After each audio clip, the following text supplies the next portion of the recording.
Hi everyone, welcome back. Thanks for joining us today. We've got a brand new story to share with you. So let's begin. My name is Thomas. After my divorce, my daughter completely cut me off. She just believed what she was told and disappeared from my life. But 8 years later, she messaged me asking about her inheritance. So I made her do something she had refused to do for almost a decade. Let me walk you through how it all went down. I was married to Maria, my daughter's mother, for 19 years. And during those years, I wasn't just present, I was all in. I poured everything I had into that marriage, my time, my effort, my money, my loyalty. I wasn't perfect, but I never stepped out, never gave up, and I made sure my wife and daughter never had to worry about the basics. Clothes, school fees, birthday gifts, family trips.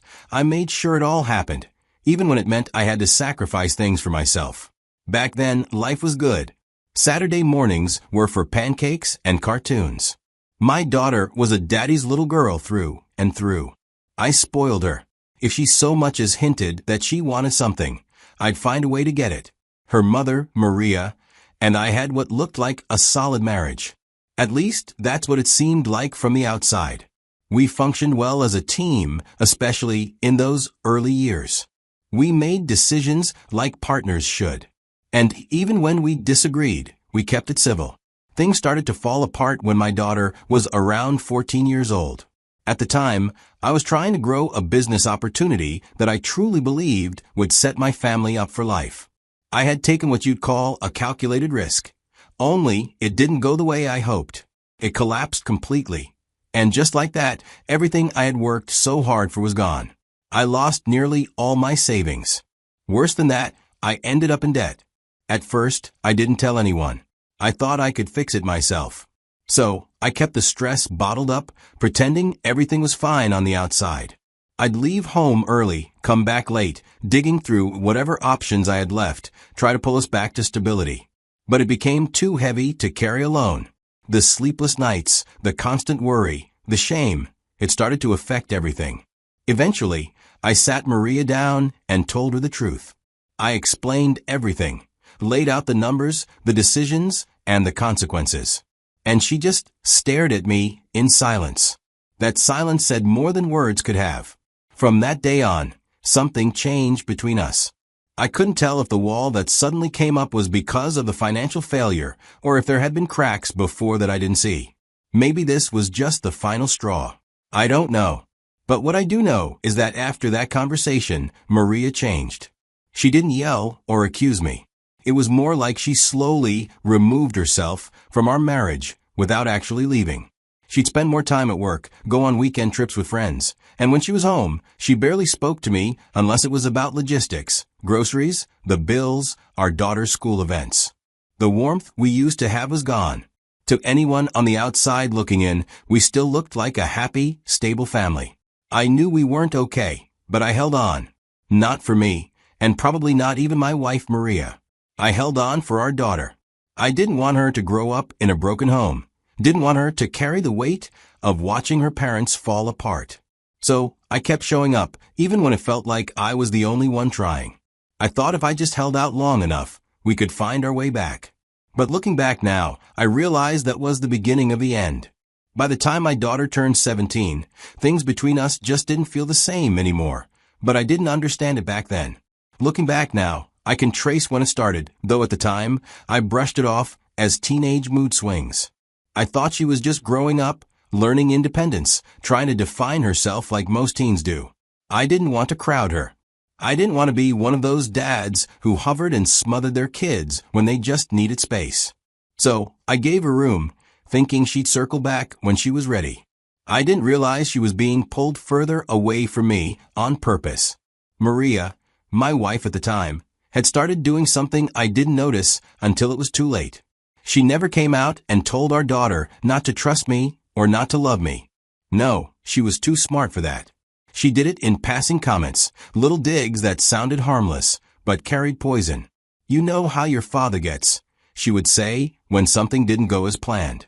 If he couldn't afford something our daughter wanted, Maria would say, "Well, you know how your dad is with money." She didn't raise her voice or argue in front of our daughter, but she made sure to plant quiet doubts.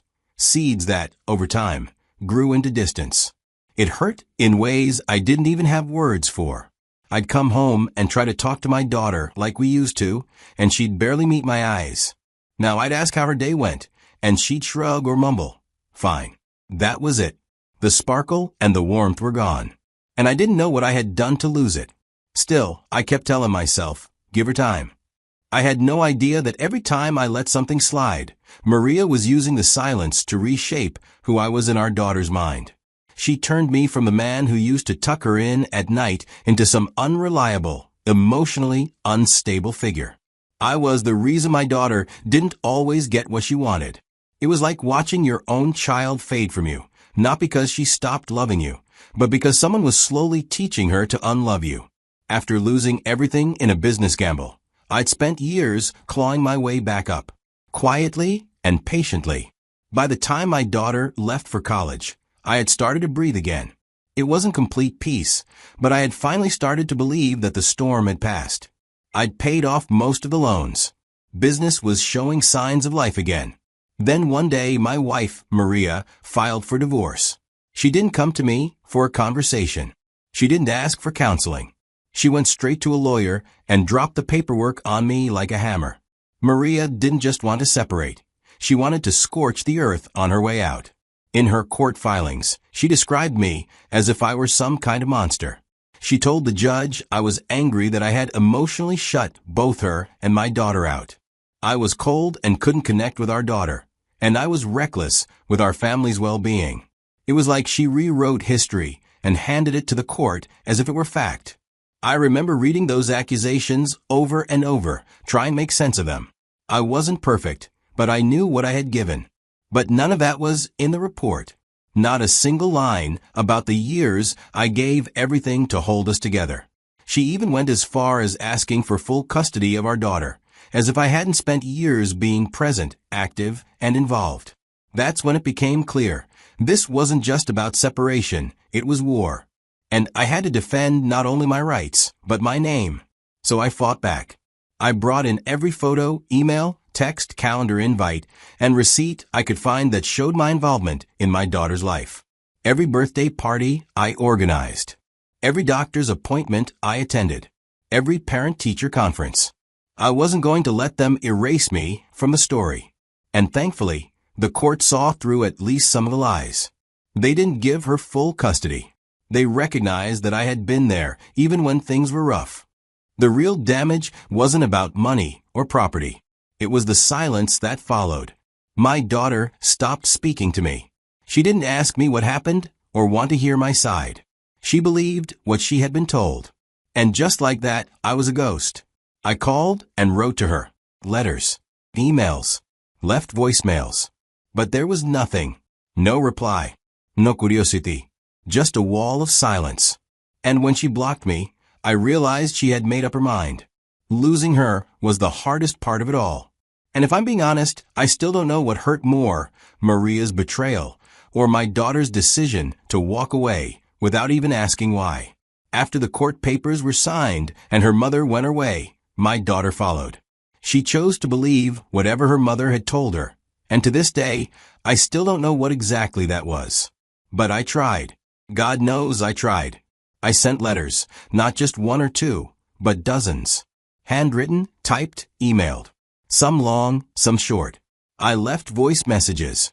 Other times I pleaded, not to win her over, not to make her take my side in the mess between me and her mom, but just to get her to listen.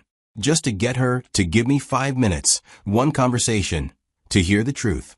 You don't have to agree with me, I said in one message, just hear me out. But it didn't matter. Every effort hit a wall. I was blocked on her phone and on social media. It was like I died, and she buried me herself.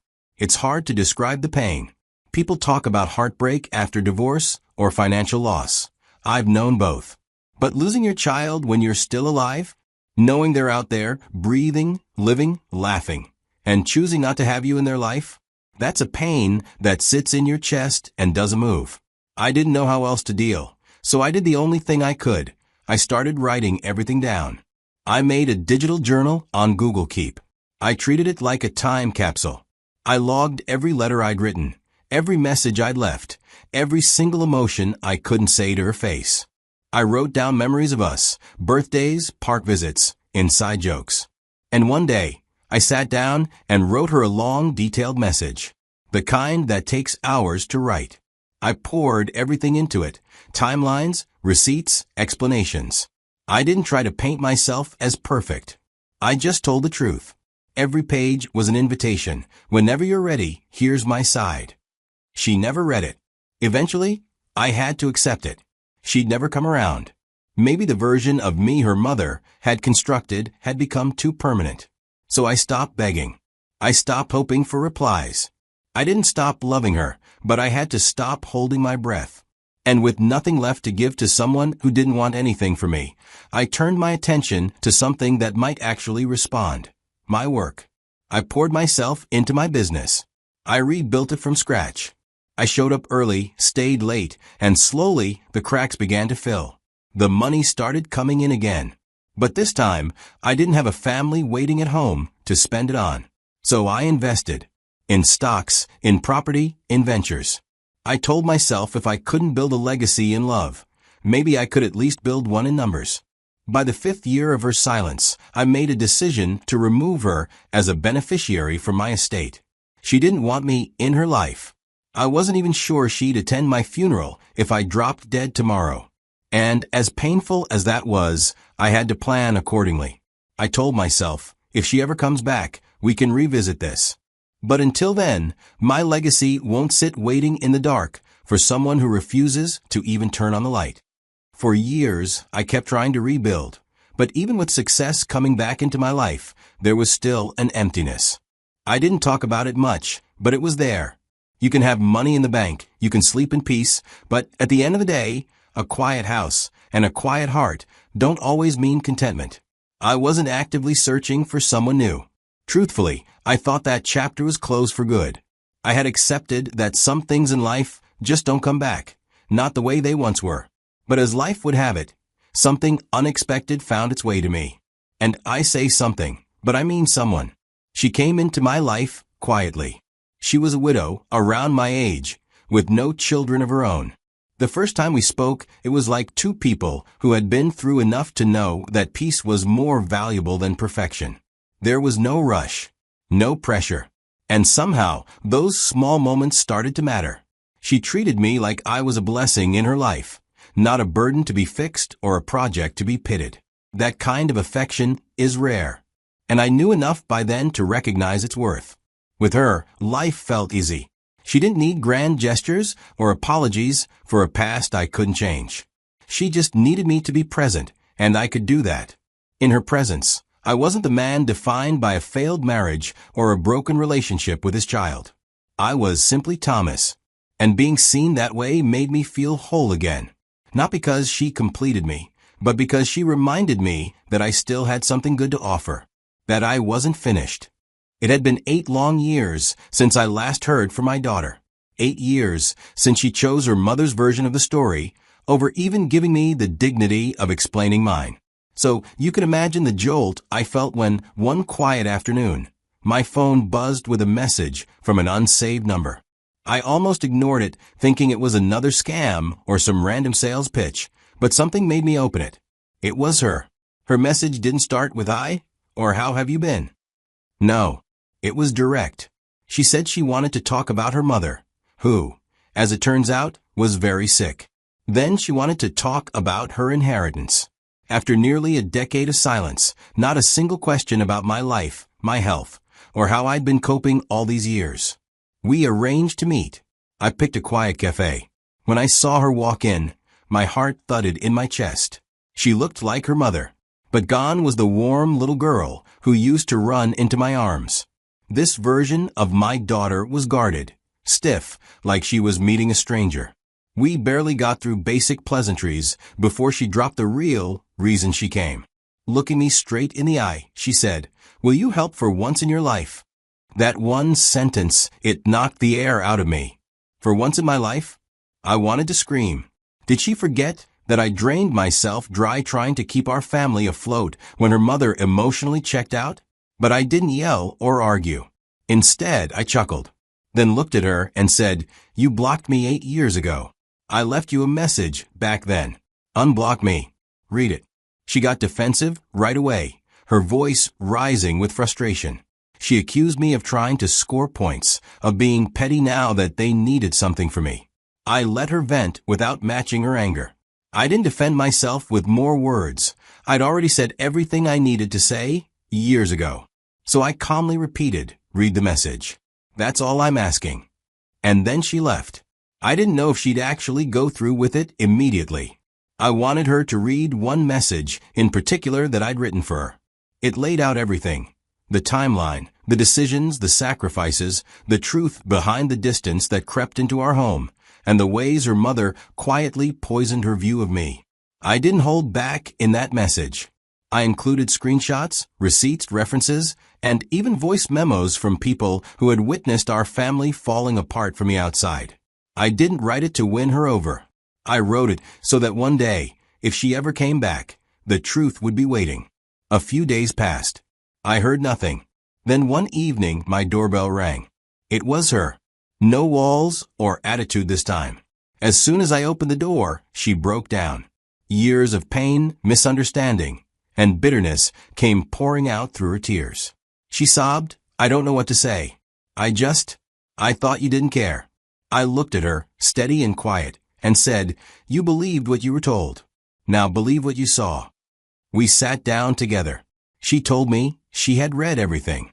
Then she went to her mother and confronted her with the message, the receipts, and the journal entries. And to her shock, her mother didn't deny any of it. That realization shattered something in her. She looked at me, eyes full of regret, and said, "I'm so sorry, Dad. I wasted all these years hating you. I want to make it up to you. I want us to have what we lost." That moment, it didn't undo the pain, but it opened the door. It gave me back something I'd thought I lost forever.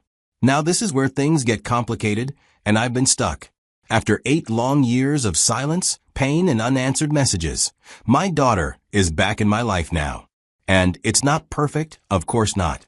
But there's something real growing again between us. She's asked for forgiveness, and I gave it, because truth be told, I never stopped hoping she'd come back. I never stopped loving her. So yeah, even with all that time gone, there's still hope. But now comes the real question. Maria, the woman I was married to for 19 years, the mother of my daughter, pushed me when I was already falling. The one who looked me in the face, saw me struggling, and still twisted the knife. She knew how close my daughter and I were. She knew. And still, she went ahead and poisoned that bond. Turned me into a stranger in my own child's eyes. Lied, twisted the story, and made sure her version stuck. Now she's sick. And my daughter, well, of course, she's scared and wants her mother to be okay. She wants help. She's asking me to do something financially, but I don't even fully know yet. All I know is I'm standing at a crossroads. I'd love to say I'm some bigger man, that I've healed and moved on, and it doesn't affect me anymore, but that would be a lie. I rebuilt my life, yes. I started over, yes. But some wounds don't fully close. Some betrayals echo long after the damage is done. And when I think about Maria and remember how cold she was during the divorce, something in me still tightens. I'm not angry the way I used to be, but I haven't forgotten. I don't wish her harm. But I also don't know if I owe her anything. After everything she took from me, am I really supposed to show up now like nothing happened? That's where I am. That's the moral dilemma. I've forgiven my daughter because I know she was misled. But her mother? That's harder. That's messy, eh? So I'm turning this over to you, listening, the ones who followed this story all the way here. What do you think I should do? Do I forgive her? Do I step in and help, knowing what she did to me? Or do I move on and keep the peace I've finally managed to find, hoping my daughter understands? Let me know in the comments. And while you're sharing your thoughts, go ahead and like and share this video with someone who needs to hear this. Maybe they're dealing with something similar. Maybe they're stuck between letting go and holding on. Either way, thanks for being here with me.